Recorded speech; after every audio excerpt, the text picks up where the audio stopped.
Empat tersangka penculikan bocah 4 tahun Bilqis di Kota Makassar, Sulawesi Selatan terancam 15 tahun penjara.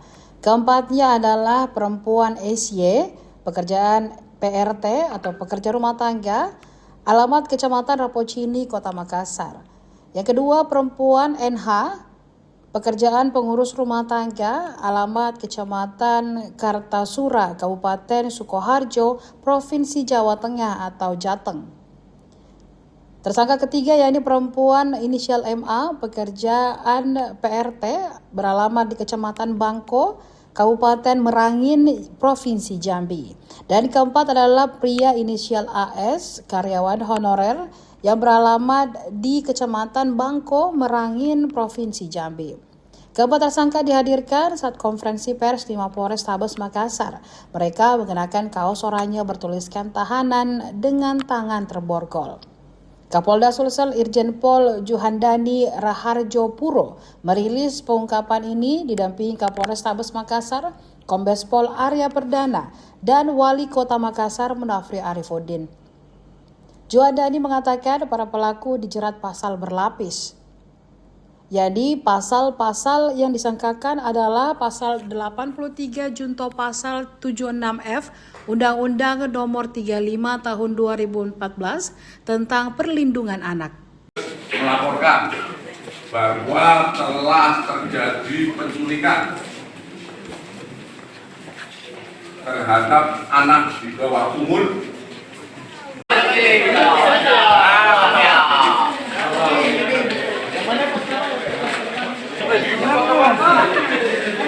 Balik dulu. Kasih dia bukannya. Belum dipukul ya. Piran. Jangan dipukul ya.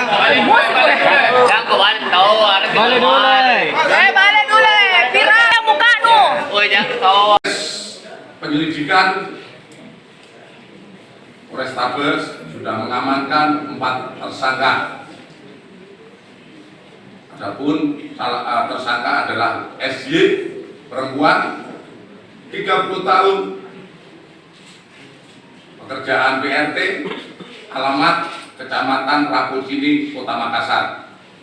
Kemudian tersangka kedua NH, perempuan 29 tahun, pekerjaan pengurus rumah tangga, alamat Kecamatan Kartasura, Kabupaten Sukoharjo, Provinsi Jateng. Kemudian yang ketiga MA, perempuan 42 tahun, pekerjaan PRT, alamat Kecamatan Bangko, Kabupaten Maringin, Provinsi Jambi. Kemudian AS, laki-laki 36 tahun, karyawan honorer, Kecamatan Bangko Maringin, Provinsi Jambi. Adapun kronologis kejadian pada tanggal 2 November 2000 di bawah umur yaitu berusia 4 tahun menghilang pada saat ikut ayahnya bermain tenis di lapangan Patwi Sayang, Kota Makassar. Dari hasil penyelidikan, Polres Tabes Makassar mengamankan SY sebagai pelaku utama, membawa korban dari TKP ke kos pelaku di Jalan Abu Bakar Lambogo, kemudian menawarkan korban melalui medsos Facebook dengan akun Hirumani Rohim Bismillah. Kemudian ada yang berminat dengan korban, pembelinya atas nama NH. Hasil pengakuan asal dari Jakarta dan datang ke Makassar untuk membawa korban dengan transaksi sebesar 3 juta rupiah di kos pelaku. Kemudian korban dibawa NH ke Jambi, transit di Jakarta, dan menjual kepada AS dan MA, pengakuan NH sebagai keluarga di Jambi, sebesar 15 juta rupiah dengan dalih membantu keluarga yang 9 tahun belum punya anak. Setelah penyerahan korban, NH langsung melarikan diri ke Sukoharjo, Jawa Tengah, dan NH mengaku telah 3 kali menjadi perantara adopsi ilegal. Kemudian AS dan MA mengaku membeli korban dari NH sebesar 30 juta dan menjual kembali kepada kelompok salah satu suku di Jambi seharga 80 juta. Keduanya mengaku telah memperjualkan 9 bayi dan 1 anak melalui TikTok dan WA. Tentu saja apa yang kita laksanakan pengungkapan ini, kami akan terus mengembangkan dan berkoordinasi dengan Bareskrim, terutama dengan Direktorat PPO PPA Bareskrim Polri dan Direktorat Tindak Pidana Umum Bareskrim Polri, karena juga untuk kita kembangkan apakah berkaitan dengan TKP yang selama ini terjadi. Karena menurut pengalaman kami juga waktu menjabat sebagai Direktorat Tindak Pidana Umum Bareskrim Polri banyak mengungkap kasus-kasus tentang perdagangan anak, juga kasus-kasus yang berkaitan dengan TPPO TPA. Kemudian hasil upaya-upaya yang telah dilakukan korban diketemukan dalam kondisi selamat di pemukiman salah satu suku di wilayah Kabupaten Merangin, Provinsi Jambi, dan saat ini korban sudah bersama orang tua mendapatkan pendampingan medis dan psikologis yang dilaksanakan oleh Polda Sulawesi Selatan.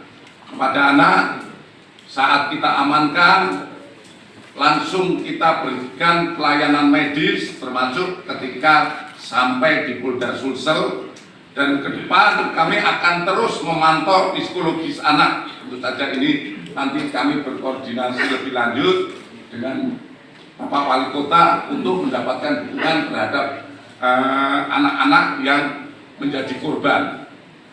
Kemudian adalah menjual anak karena alasan ekonomi dan membutuhkan uang untuk kebutuhan itu.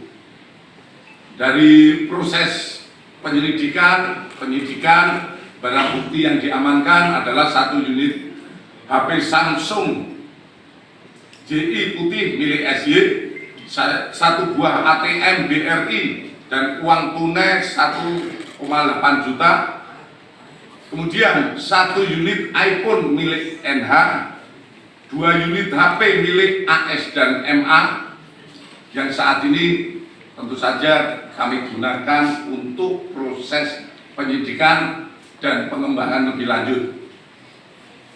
Adapun pasal-pasal yang disangkakan adalah pasal 83 Junto, pasal 76F Undang-Undang Nomor 35 Tahun 2014 tentang perlindungan anak, dan atau pasal 2 ayat 1-2 Junto, pasal 17 Undang-Undang Nomor 21 Tahun 2007 tentang pemberantasan tindak pidana perdagangan orang, di mana ancaman hukuman pidana penjara maksimal 15 tahun penjara.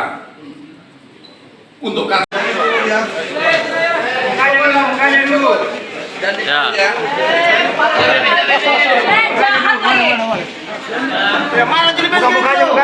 mukanya mana? Artis tuh ya. Langsung tuh. Download Tribun X sekarang. Menghadirkan lokal menjadi Indonesia.